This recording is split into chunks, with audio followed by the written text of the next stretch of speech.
नमस्कार।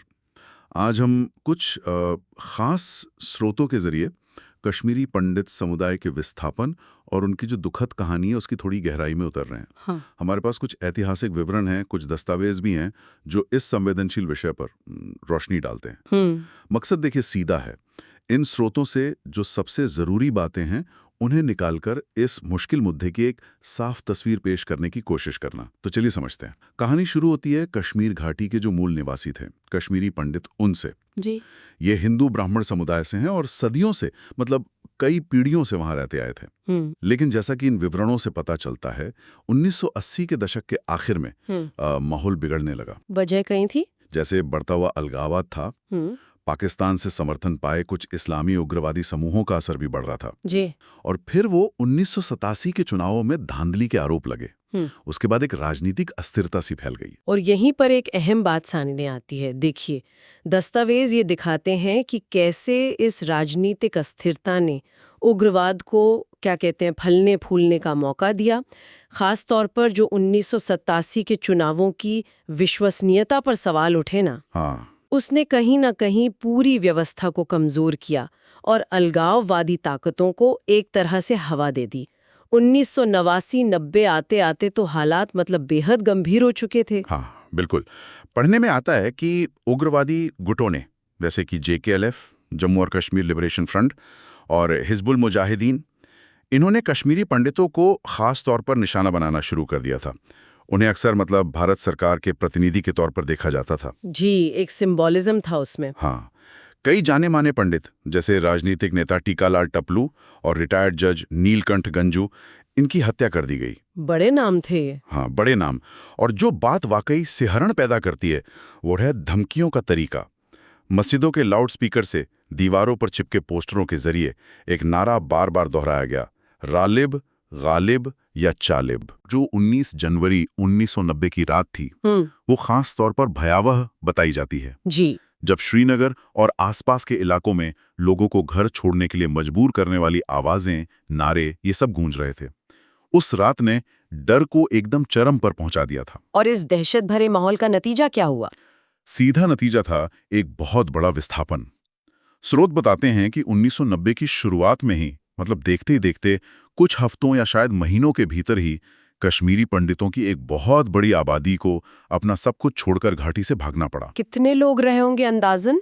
आंकड़ों पर देखिए स्रोतों में थोड़ी भिन्नता है। कुछ कहते हैं 1 से 1.5 लाख, तो कुछ 3 से 4 लाख तक का भी जिक्र करते हैं। काफी बड़ा अंतर है ये तो। हाँ, अंतर है। लेकिन ये बात तय है कि ये पलायन बहुत तेजी से और बहुत बड़े पैमाने पर हुआ, एक साथ हुआ।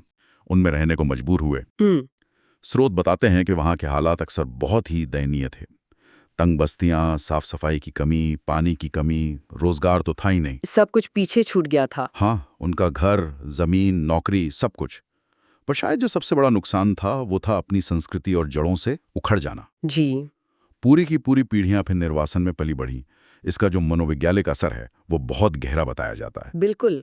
और इन घटनाओं को क्या कहा जाए, इस पर भी स्रोतों में काफी बहस दिखती है।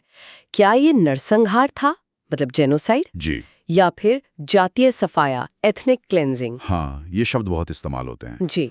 कश्मीरी पंडित समुदाय और उनके कई समर्थक इसे नरसंहार ही मानते हैं, क्योंकि उनका तर्क है कि इसमें समुदाय को चुन चुन कर निशाना बनाया गया, हत्याएं हुई, उन्हें धमकाया गया, उनकी संस्कृति को मिटाने की कोशिश हुई। लेकिन सरकारी तौर पर, हाँ, वहीं पर बात आती है। भारत सरकार ने इसे आधिकारिक तौर पर कभी नरसंहार घोषित नहीं किया, पर इसे गंभीर मानवीय त्रासदी और मानवाधिकार उल्लंघन जरूर माना है। तो ये जो शब्दावली का सवाल है ना, वो आज भी बहुत संवेदनशील बना हुआ है। तो फिर सवाल उठता है कि इतने साल हो गए, वापसी के लिए क्या कोशिशें हुई हैं और उनका नतीजा क्या रहा है। हाल के वर्षों में कुछ कदम तो उठाए गए हैं, जैसे 2019 में अनुच्छेद 370 हटाना। उसके पीछे एक तर्क ये भी दिया गया कि इससे कश्मीर पूरी तरह भारत में एकीकृत होगा और पंडितों की वापसी का माहौल बनेगा। साथ ही वो प्रधानमंत्री विकास पैकेज 2015 और नौकरियों के जो विशेष पैकेज आए थे, हाँ, उनसे भी पुनर्वास की कोशिशें हुई। लेकिन जमीनी हकीकत क्या है, वो थोड़ी अलग तस्वीर पेश करती है। स्रोत यही बताते हैं कि सुरक्षा को लेकर चिंताएं और शायद उससे भी बढ़कर एक भरोसे की कमी। भरोसा टूटना आसान है, बनना मुश्किल। बिल्कुल। उसी के चलते बहुत कम परिवार स्थायी तौर पर घाटी लौटे हैं। तो वापसी के जो वादे हैं और जो जमीनी हालात हैं, उनके बीच एक फासला सा दिखता है। हाँ, हाल में आई द कश्मीर फाइल्स जैसी फिल्मों ने, इसमें कोई शक नहीं, इस मुद्दे को फिर से राष्ट्रीय बहस के केंद्र में ला दिया है। अच्छा, तो इन सभी स्रोतों को खंगालने के बाद हम क्या कह सकते हैं? एक निचोड़ क्या है?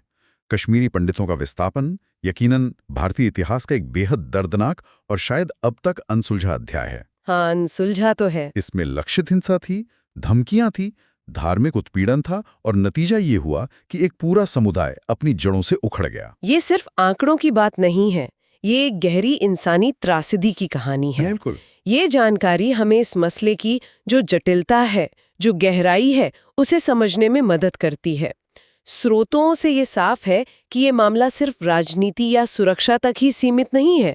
ये गहरे व्यक्तिगत और सांस्कृतिक जख्मों की कहानी है, भरे नहीं है। ये निर्वासन में जी रहे एक समुदाय की दास्तां है जिसे नजरअंदाज नहीं किया जा सकता। और जाते जाते एक सवाल जाए छोड़ जाते हैं जिस पर हम सबको सोचने की जरूरत है कि विस्थापन के इतने साल गुजर जाने के बाद जब जमीनी चुनौतियां अब भी बनी हुई हैं, तो इस समुदाय और पूरे कश्मीर क्षेत्र के लिए न्याय, सुलह और वापसी का असली मतलब क्या हो सकता है? इस पर विचार करना जरूरी है।